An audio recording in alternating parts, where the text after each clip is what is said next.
Hi, I'm Trisha J. Wooldridge, and I am a novel friend. A novel friend is the business that I started some time ago to encompass my editing, my writing, being an author, and everything I love about words, because words are a bridge between people for communications, a way to build relationships, and as corny as it sounds, to make the world a better place. Hello and welcome to A Novel Friend. I'm Trisha J. Wooldridge, and I'm doing something a little different for the month of November, the second week of November.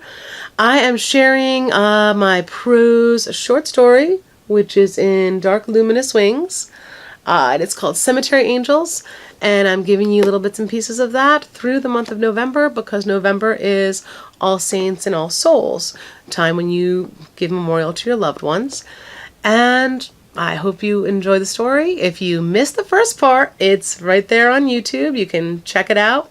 This is part 2 of Cemetery Angels in Dark Luminous Wings.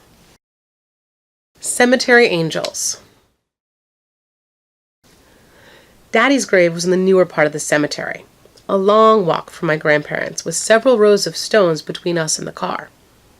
Usually we'd walk very slowly, and Mom would tell me how to say the pretty Polish names that magically turned all the hard letters into flowing, curvy words. Falczak, Szczepanski, Grabowski. Walking to Dad's grave past lots of pretty angel statues and stones. The planter flowers might be dry and dying, but the carved roses on the stones would open and bloom even bigger when I looked at them. The grown-up Jesuses always seemed to have the happiest smiles of all when I passed. Mom always said Jesus liked kids. On this trip to Dad's grave, Mom kept glancing back towards the car. She seemed to step more stiffly, crunching harder on the yellow grass. "What's wrong?" I asked. "Nothing, sweetheart." I didn't say anything because she said nothing the same way I said nothing when I didn't want to talk about something. Usually, though, it was because I'd done something wrong and didn't want to get blamed. And that didn't make any sense for Mom right now. Maybe it was the kind of nothing that meant something hurt, like when I got into an argument with my best friend Millie and I needed to think about it more. Maybe Mom was upset because she'd snapped at me and had to think about it.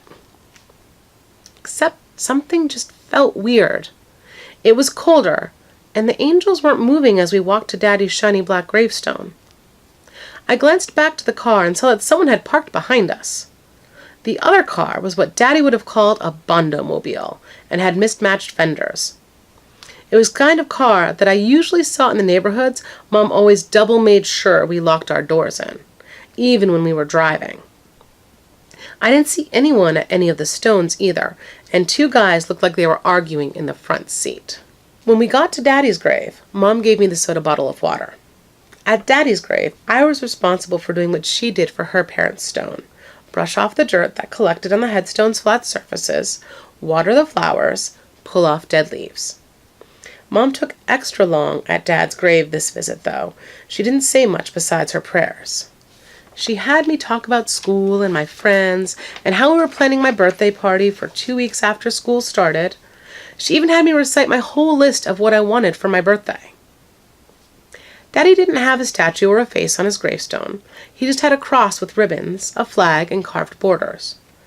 Mom had said he didn't want more. Sometimes it looked like the flag and ribbons on his stone would flutter along with the small flag stick above the bronze plate that showed his military service.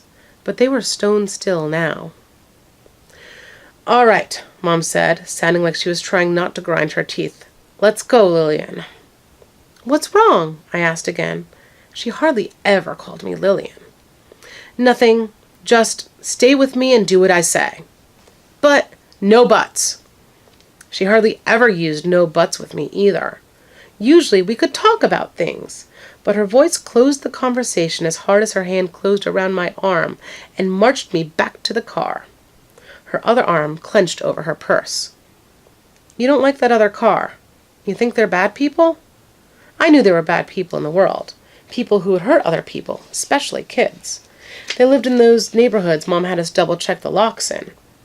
Anyone anywhere could be a bad person, and Mom wanted me to be careful of everyone, even people I knew. Even teachers and priests could be bad people.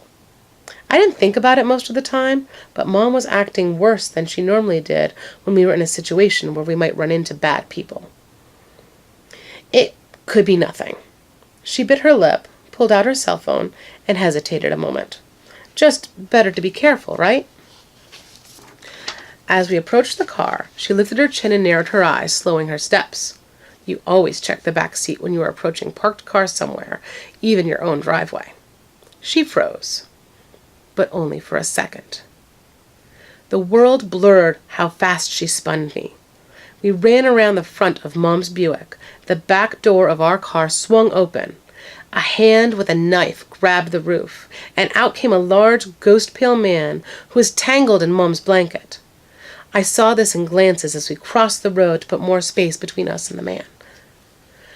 Mom let loose one of those words I can't repeat as I felt the sickening swirl of falling to the ground.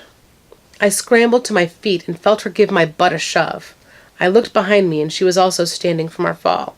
"Go, go, keep on going," she shouted. I paused. Tears streamed down her face and I heard her swear again as she tumbled back onto her knee. Her left ankle was swelling and loose pieces of gravel stuck in bloody bits up her shin. She always told me to watch where pavement ends on the grass. It's uneven and could trip up even the most graceful people. "For God's sake, Lillian, run!" She swatted at me with her purse and she got back up.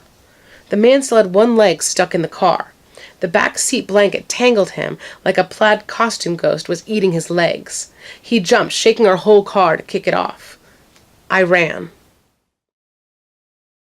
So that was part 2 of Cemetery Angels, which is part of Dark Luminous Wings. I do have information down below if you want to order a copy because it's an awesome book. And if you enjoyed it, which I hope you did, please share, leave a comment, subscribe, whatever else you do on YouTube. And I look forward to seeing you next week with the continuing story of Lillian and her mom in Cemetery Angels. Bye.